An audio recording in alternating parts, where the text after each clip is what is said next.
Nevada Democratic Senator Catherine Cortez Masto was one of the people in the Capitol during the attack 3 years ago. This week, she told 8 News Now investigator David Charnes it still weighs heavy on the American psyche. Approaching 3 years since January 6th. You were there that day. We saw the video of you running down the stairs. We saw the photos from your office. From what has happened that day to now, do you feel like we're forgetting? People underestimate the impact and the image of what Nevadans, let's just talk about Nevadans, because I can tell you just the conversations I've had of Nevadans, what they saw that day unfold.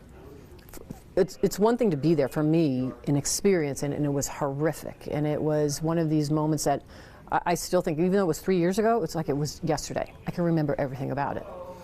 But when I got home and talked to people about my experience, I would hear from them their experience about watching it and the emotional connection.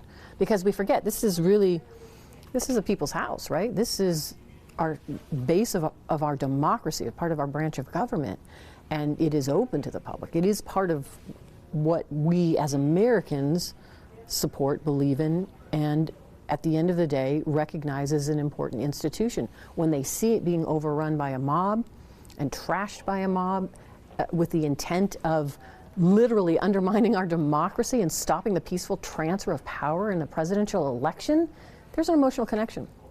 And I think people underestimate that. That played out in my reelection. That's one of the reasons why I got reelected. And it wasn't just Democrats. It was just people, Americans. I don't care whether you're Democrat, Republican, Independent, man, woman.